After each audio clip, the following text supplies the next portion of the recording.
Bonjour à toutes, bonjour à tous, bienvenue dans le studio comme toujours pour une émission, vous le savez, qui est consacrée aux traditions, au patrimoine vivant, immatériel, les savoir-faire d'hier et d'aujourd'hui. Et aujourd'hui, mesdames et messieurs, nous allons parler de plantes médicinales, de plantes aromatiques, de fleurs comestibles, bref, une émission toute tournée vers le végétal.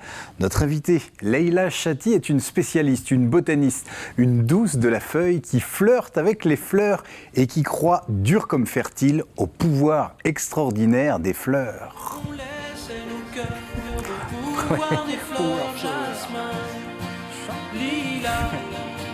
C'était nos divisions, nos soldats, pour changer tout ça, changer le Et monde. oui, Leïla qui chante avec Laurent Voulzy, qu'il est grand, le pouvoir des fleurs et plus généralement le pouvoir des plantes. Notre invitée connaît les vertus de chacune d'entre elles. D'ailleurs, c'est dans son jardin ou dans son atelier du côté de Talmont-Saint-Hilaire ou de Grosbreuil que notre invitée vous reçoit à la fortune du pot, les œillets grands ouverts, tout nénuphar allumé. Elle vous fait découvrir et partager ses savoirs. Dans ce jardin extraordinaire, loin des lobbies, des labos pharmaceutiques, à l'abri de tous ces parasites avec leurs appareils phyto, ces cols chics, sirupeux qui mentent à l'eau comme ils respirent avec leurs engrais chimiques, leurs ultraviolettes, eh bien Leïla mène une vie végétative comme un éléphant dans une jonquille. Au pied de ces plantes, elle vit heureuse et épanouie, prend du bon teint, l'herbier bien sur terre, le bonheur réglisse sur elle et elle se dit qu'elle a bien de la verveine d'être entourée de tous ces trésors verts. Faut dire que depuis qu'elle est toute petite, elle a l'amour des plantes, un héritage peut-être de son glaïeul maternel ou paternel. Leïla a aussi appris sur le tas de terre et le parterre de fleurs, diplômée des beaux-arbres.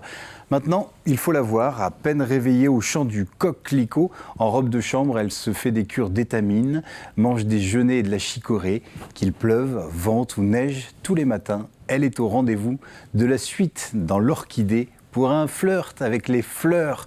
Même entourée de mourons, de soucis, même quand tout n'est pas rose, elle trouve la vie amarante. Elle plante des rêves éveillés, fait des rêves, des fleurs de délices, de roses crémières et d'origan déchaînés. Le soir, elle recoue les boutons d'or, reprise les violettes et repasse les tournesols. Bref, avec un travail aussi pointilleul, tout marche pour elle comme sur des ciboulettes. Demandez-lui son secret. Elle se plantera devant vous, vous regardera au fond de l'iris et dira « Germe la vie ».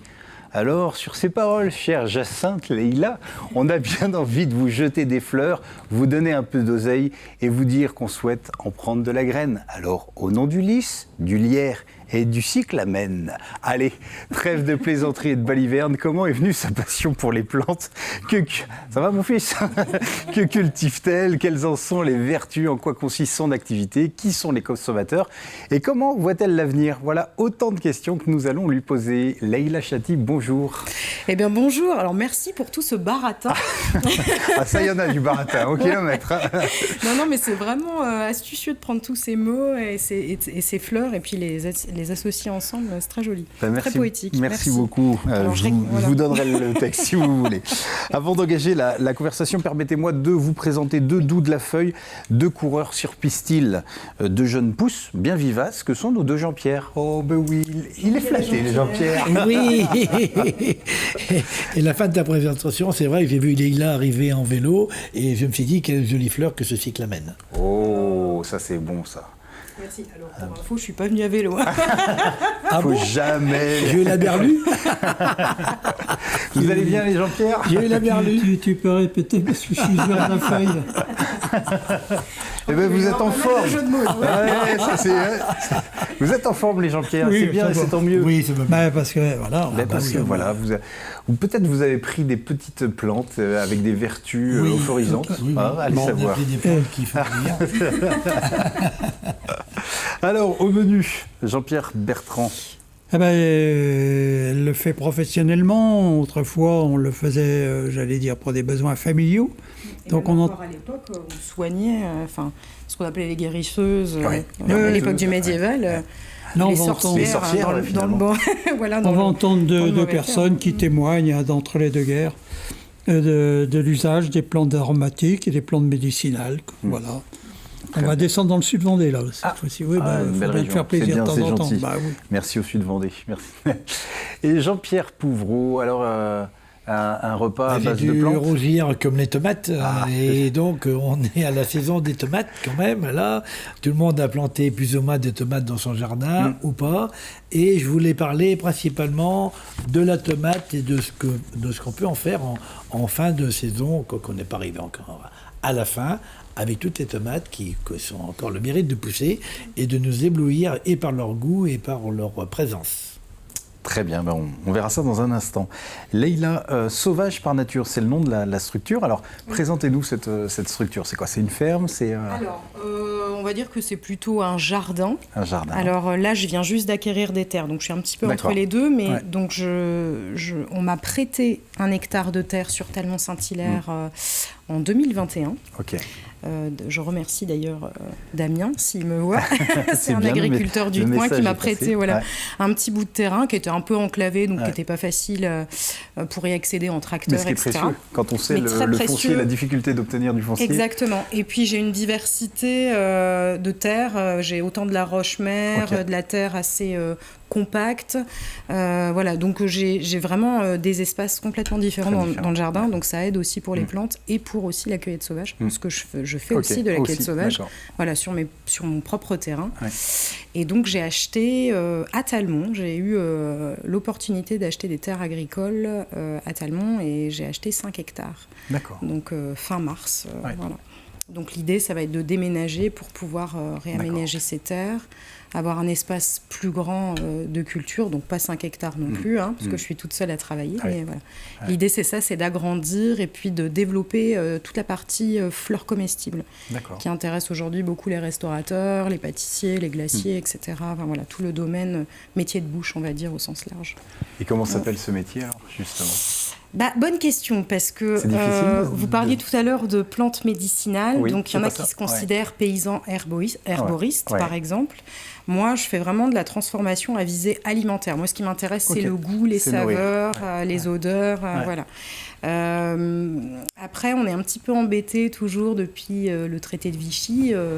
On n'a plus vraiment le droit d'exercer, entre guillemets, notre métier si on n'est pas pharmacien ou naturopathe, voilà. Donc voilà, c'est compliqué parfois de faire de la plante médicinale, entre guillemets, sans apporter de conseils ou sans devoir donner des conseils aux gens. Voilà. On n'est pas médecin, donc c'est toujours compliqué de trouver la limite de ce qu'on peut faire et ne pas faire. Donc moi, pour ne pas être embêtée, j'ai vraiment voulu ouvrir ça à l'aspect alimentaire de la plante aromatique. Médicinale et fleurs comestibles. C'est le nom que ça porte. D'accord. Mais ça demande quand même quelques savoirs. Vous dites qu'on n'est pas médecin, mais quand même. Non. Ça veut dire qu'on est soucieux de ce qu'on va goûter, faire goûter. Oui. C'est une formation particulière. Oui, alors moi j'ai suivi un BPREA en plantes aromatiques et médicinales. Donc c'est même plantes à parfum aromatique et médicinale. Voilà, c'est PPAM. C'est comme ça que ça s'appelle. Moi je suis partie me former dans le Jura. Dans le Jura. On a l'une des meilleures écoles qui est Montmoreau. là-bas. Est là-bas. Montmoreau et Nyon, ce sont les deux gros, avec ces diplômes-là. Donc j'ai suivi cette formation pendant 1 an, j'ai fait des stages, après j'ai fait un petit peu de woofing l'année d'après, et puis je suis retournée en Vendée travailler. C'est votre pays natal? Alors, plus ou moins. Je pose des questions, vous n'êtes pas obligé de répondre. Non, mais ça fait quand même... j'ai suivi en fait toute ma scolarité à partir du collège, de la 6e jusqu'à mes départs, mais voilà, mes parents, enfin ma mère est ici, mon papa est tunisien, donc il est en Tunisie, j'embrasse la Tunisie. Qui nous regarde. Voilà, peut-être. mais voilà, et puis je suis revenue en 2019, j'ai commencé à travailler en tant qu'éducatrice à l'environnement au centre du Porto. Transmission. Donc on était, un peu... Et puis j'avais déjà un peu la passion des plantes, parce que dans mon métier d'éducateur à l'environnement, enfin surtout dans l'Est de la France, quand j'ai travaillé Jura, Alsace, j'ai travaillé pendant pas mal d'années là-bas. On allait chercher notre goûter dans la nature avec les enfants, donc on ramassait des fleurs, des orties, des choses, on faisait des petits sablés, des beignets. Voilà, donc la passion des plantes a commencé comme ça. Ouais. Vous parlez de la transmission auprès des enfants. Ouais. C'est aussi à ce moment-là que ça se joue. La connexion avec la nature, savoir reconnaître ce qui est bon, ce qui est moins bon. Oui, et puis déjà parce qu'elle nous apaise en fait. Peu importe où on se trouve, qu'on soit dans une forêt, dans un champ ou au bord de la mer ou d'un lac, en fait ça nous apaise. Toutes ces énergies-là, elles nous apaisent. Et puis le fait de se rendre curieux, de découvrir, d'avoir envie de pas se dire j'ai des a priori et je veux pas y toucher, ou c'est comme un plat, quand on n'a pas envie d'y goûter, on dit à un enfant on goûte, ah non j'aime pas. On peut pas dire j'aime pas tant qu'on n'a pas goûté ou essayé. Bien sûr, donc moi je suis ce même principe-là en fait avec les enfants, et en fait on se rend compte que le fait de les laisser faire, d'être acteurs, manipulateurs entre guillemets, pas dans le mauvais sens du mot, Bien sûr. ils sont beaucoup plus réceptifs en fait. Et beaucoup plus à l'écoute, et ils ont envie de comprendre, de découvrir, de comprendre le fonctionnement. Ouais. Le pH est encore neutre à cet âge-là. Ouais. Donc du coup, et puis c'est là où on s'aperçoit que finalement c'est du culturel. Ouais. Ce qu'on mange, c'est culturel. C'est Mais ce qui fait exactement, exactement. Puis en plus, dans les plantes que je vous ai ramenées, là, par exemple sur le plateau, il y a au moins 2 plantes classiques que tout le monde connaît. Le thym, le romarin, enfin voilà, en fait, mais c'est comme par exemple quand on va faire une sortie, des fois on dit non, on connaît rien, mais si, en fait, on connaît des choses. Finalement, on connaît souvent pas mal de choses. Il faut juste les remettre dans le bon contexte, et voilà. Ouais. Est-ce que dans les plantes que vous produisez, on peut retrouver des fruits, des collectes de petits fruits Alors, j'ai cette année cultivé, j'ai commencé du cassis et de la framboise. Ouais. J'ai des fraises, mais là, c'est plus perso. On verra dans le futur. En fait, dans mon envie à moi, dans le cycle des transformations, on en parlera certainement après, mais j'aimerais un peu dévier vers les liqueurs. D'accord. Donc, du coup, le petit fruit sera important à ce moment-là. Oui, voilà. Mais le cassis, par exemple, je l'utilise déjà parce que j'utilise la feuille du cassis dans mes tisanes. D'accord. Voilà, donc le petit fruit sera un plus. À chaque fois, l'idée, c'est d'apporter une plus-value. Oui. De transformer. Oui. Toujours, d'apporter une plus-value, de ne pas avoir de perte. Et moi, je fais un petit peu de fleurs comestibles et de plantes aromatiques en frais pour des restaurateurs. Et l'idée, c'est vraiment, tout ce qui n'est pas vendu et qui peut servir, ça passe au séchoir, c'est séché et ça pourra être transformé. Ou sinon, c'est transformé en frais suivant, par exemple, les vinaigres aromatiques, c'est des macérations de plantes fraîches. Les sirops aussi. Mais voilà, tout ce qui est au séchoir, une fois que c'est sec, ça peut se conserver assez longtemps. Ouais. En tout cas, si c'est bien séché et conservé à l'abri de la lumière. Il n'y a pas de problème. Voilà. Et après, l'idée, c'est ça, c'est de transformer pour qu'il n'y ait pas de perte. Je vois que Jean-Pierre Pouvreau est très attentif. En tant que cuisinier, vous avez cuisiné les fleurs Je les ai cuisinées vraiment à la fin de mon mandat, je dirais. Ouais, j'ai cuisiné les fleurs. Je collaborais avec les jardins publics de Couëc, les Euflexi. Ah oui. Et les Euflexi. Et j'avais collaboré pour monter le jardin avec l'équipe municipale de Couëc. Ouais.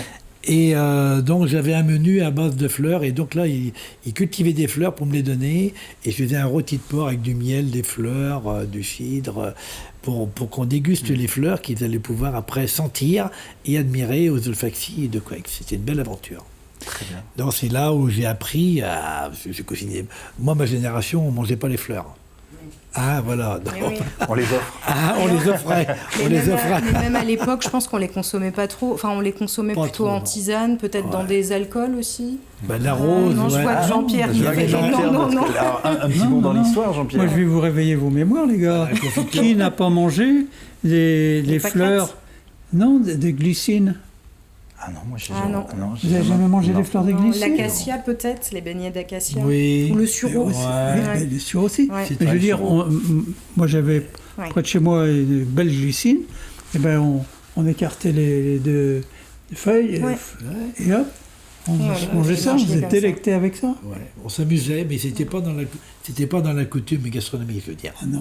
Ça, c'est en Alsace, par exemple, le pissenlit. Alors pas forcément la fleur, mais la feuille de pissenlit. La fleur est consommée aussi pour faire de la cramaillotte. Et tout ça, mais c'était pas dans notre culture, c'est ce que je veux dire. Quoi. Oui, peut-être moins que la culture asiatique. Ah oui, ils travaillent beaucoup. Oui, beaucoup la fleur. Jean-Pierre Pouvreau, eh bien si on passait à table maintenant, fleurs ou sans fleurs, c'est comme vous voulez. Eh ben voilà, tout ça pour parler d'un truc qu'on voit partout, qu'on mange beaucoup, qui est un légume-fruit ou un fruit-légume. Apparemment, c'est un fruit, la tomate. Bon, alors, on le mange, nous, principalement en légumes. Et c'est vrai qu'à force de vouloir manger des tomates toute l'année, la tomate est devenue un légume imbécile. Voilà. C'est la tomate qui est devenue imbécile? La tomate est devenue imbécile. Enfin, c'est un terme que j'emploie. Ça ne concerne que moi. Mais les marques de tomates qu'on peut acheter dans divers lieux, que je ne vais pas nommer, elles sont avec des grandes marques sous des grandes appellations, elles sont poussées au néon, avec de l'eau, des ingrédients. Non, c'est pas de la tomate. La vraie tomate... Non reproductible. Non reproductible, et voilà. Et c'est un futur danger. Un jour, on va se rendre compte que c'est très négatif pour la santé, mais on n'est pas rendu là. Alors maintenant, chacun ses besoins, chacun fait ce qu'il veut. Voilà. Donc tout ça pour dire que si on a la chance de pouvoir acheter de bonnes tomates de pays, élevées, poussées dans un vrai jardin, avec un vrai jardinier, un vrai soleil, pas du néon, voilà. Non, puis un terroir local. Et un terroir local, parce que la tomate qui vient de pleine terre, qu'on le veuille ou non, mais si on met une tomate qui a été de façon artificielle, on va dire ça comme ça, et une tomate de pleine terre, mais c'est le jour et la nuit. La tomate qui vient de pleine terre, mais on n'a besoin de rien. On met un tout petit peu de vinaigre, d'huile, mais elle est bonne toute seule. Elle se suffit à elle-même. Les tomates, oui, suivant les espèces et les variétés, il y a des goûts, des couleurs différentes. Des couleurs différentes. Saveurs, Là, on parle de la cœur de veuf, parce que c'est une vieille semence maintenant qui est remise un petit peu en actualité, mais il y en a plein d'autres. Et c'est un vrai bonheur de pouvoir déguster de la tomate. Bon, on arrête là-dessus. On va pas vous fâcher. Non, mais c'est bien de soulever le sujet, quoi. Voilà, surtout après, voilà. Alors donc, on peut faire un coulis de tomates si on a plein de tomates dans son jardin, puisque c'est très prolifique. Ouais, ça peut être bien. Et alors donc, nous, on fait du coulis de tomates. Bon, par exemple, on les coupe en deux, on fait une petite croix dessus, voilà, on met un petit peu d'ail, une d'ail émincée, de l'huile d'olive ou de l'huile de colza, et on la confie au four pendant 8 heures à 50 degrés, voilà, ou alors on la met à 170 degrés pendant 2 heures.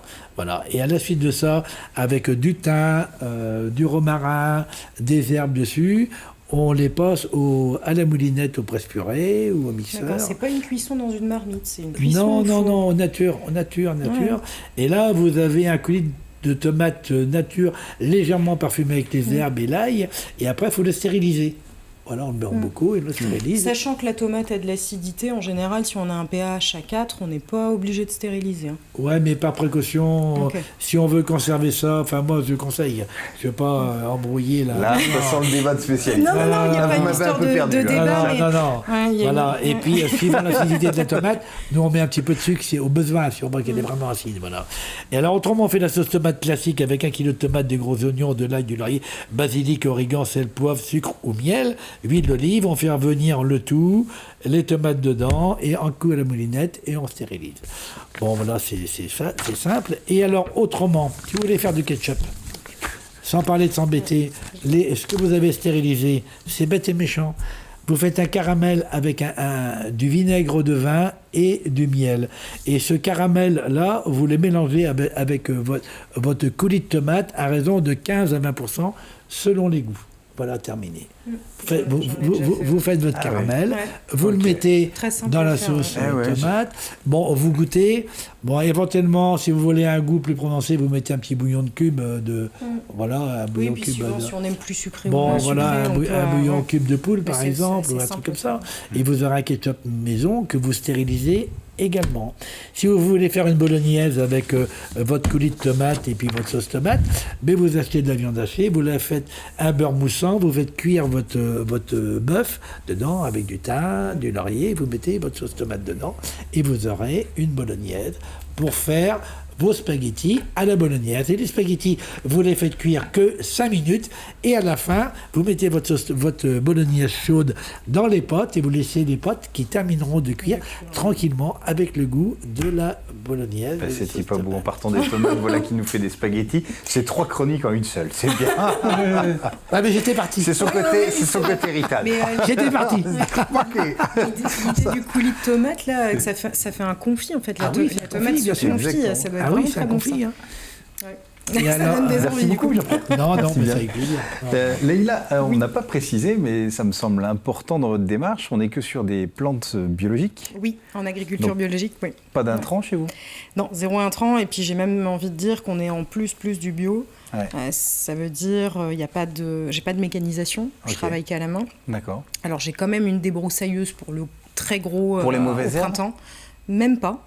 Ah, mais j'ai cru que vous alliez me dire, mais il n'y a pas de mauvaises herbes. Et j'allais le dire, j'allais y venir et j'ai vu votre sourire en coin, je me suis dit, il va m'attraper là-dessus. Donc effectivement, il n'y a pas de mauvaises herbes. D'accord. Si ce n'est le liseron qui m'agace un petit peu à la maison, enfin au jardin, mais voilà. Mais vraiment, mon idée, c'est ça, c'est pas de mécanisation, c'est du paillage. Moi, je favorise fortement les plantes chez moi, donc je ne fauche pas. Okay. J'ai vraiment l'allée de passage et puis mes allées à moi où je vais désherber à la main, mais le reste, c'est vraiment 100% sauvage, ce qui me permet, et de un déjà, d'avoir des plantes sauvages qui m'intéressent, moi, au jardin, que j'ai pas besoin de cultiver, qui poussent toutes seules. Donc, c'est quand même... parce que voilà, on est un peu feignant, voilà le travail... Travailler avec sa tête. Ouais, exactement. Et en deuxième lieu, ça apporte une biodiversité assez impressionnante, ça apporte le gîte, le couvert à tout plein d'espèces animales. Donc ça va vraiment, j'ai de l'amphibien, j'ai de l'insecte, enfin j'ai des oiseaux, j'ai du rongeur. Non mais voilà, il y a une vraie dynamique au jardin. Bon voilà, mais c'est chouette parce que ça me permet de trouver un équilibre et de ne pas avoir de maladie. Moi, je ne traite pas mes plantes parce que j'ai pas de maladie. Alors, j'ai toujours ce même problème sur la mauve, j'ai toujours de la rouille, la 2e année. Ouais. Mais bon, a priori, le fait d'avoir un terrain humide force ça. Mais sinon, voilà, j'ai pas de problème. Puis, un autre avantage conséquent, c'est moins d'investissement aussi. Moins d'investissement et puis en même temps, voilà, on détruit pas. Le fait de pas traiter permet de voilà. Donc j'ai plutôt un bon équilibre. Mais comme je suis vraiment une petite entreprise avec une belle diversité, ça permet de pas avoir de monoculture en fait et d'éviter justement parasites et compagnie. Une installation de maladies. Ouais. Tout à fait. Ouais. Jean-Pierre Bertrand, je me tourne vers vous parce que j'ai l'impression que c'est le moment de votre chronique de bouche à oreille. Ah oui, c'est vrai que toutes les familles avaient leurs habitudes au niveau de soins déjà, mais aussi au niveau des besoins aromatiques. Ce qui faisait un des charmes aussi d'aller de table en table, puisque chacun avait ses herbes, etc. Ouais. Hein, c'était un autre temps, donc la diversité. Et j'ai sélectionné donc deux femmes qui ont vécu cette période, donc l'entre-deux-guerres. La première, c'est Madame Yvette Biret de Douai, donc dans le sud Vendée, qui va nous parler des plantes qu'elle cultivait, qu'elle récoltait. Voilà, Madame Biret. Quelques mots sur les images qu'on va voir ? Alors, les images que nous allons voir, c'est plutôt des images du jardin de Leïla. Alors, voilà. On regarde et on écoute. Et des plantes aromatiques, vous en aviez ou pas ? Ah ben, il y a toujours eu du thym, de la sauge, et puis du romarin, du laurier. Il y avait peut-être de la serviette, parce que moi j'en ai récupéré, j'en ai dans mon jardin. Mais enfin, il y avait toujours des herbes aromatiques. D'ailleurs, elles s'en servaient pour faire les jambons. Hein. Ça servait beaucoup pour la cuisine du cochon. Mais sinon, d'un temps ordinaire, si on faisait cuire un rôti de cochon, on mettait des feuilles de laurier dessus. Si on faisait un ragoût, on en mettait du laurier, on mettait du thym, du persil, comme on fait maintenant. Hein. Et de l'oseille ? Ah, de l'oseille, ah oui. L'oseille. L'oseille était, j'allais dire, d'abord en permanence dans les jardins et chez tout le monde. Plus que maintenant. Ouais. Oui. Ah oui. C'est moins une plante le micro-oseille est consommé par les gaz. En restaurant gastro, on l'utilise vraiment la petite feuille de l'oseille. Mais là, c'était un plat incontournable dans toutes les familles. Pour faire du bord d'Adaou. Alors, le deuxième témoignage, c'est plutôt la récolte des plantes à caractère médicinal, Hein. Et on va entendre Madame Martine Boutin, qui elle est de Bazoges en Paray. D'accord. On ne se soignait pas comme maintenant. Ah non. Vous non. vous souvenez comment ça se passait? Oh, il y avait des tisanes. Oui. Mon papa connaissait beaucoup de plantes. Oui. Et alors, à la saison qu'il fallait les ramasser pour faire des infusions, des tisanes, eh ben, il les ramassait puis il les mettait. On avait une maison qui avait 2 étages. Alors le 2e étage, c'était un galta qu'on appelait. Alors là, il installait toutes ces plantes médicinales à sécher. Et puis dans l'hiver, ou même au printemps, il y avait toujours quelque chose. On prenait beaucoup d'infusions, beaucoup de tisanes.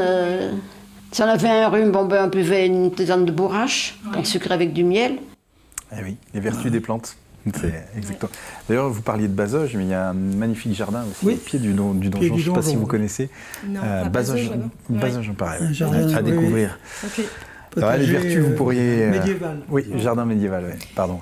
Les vertus, vous pourriez nous faire toute une émission sur les vertus des plantes. Alors, on se donne rendez-vous dès que le jardin a grossi un petit peu. L'année prochaine, il y a normalement l'autre terrain, donc du coup qui va commencer à être pas à être mis en culture, mais plutôt à préparer les sols là à l'automne. Et donc j'espère qu'au printemps prochain, avec la serre en plus, puisqu'il y aura une serre.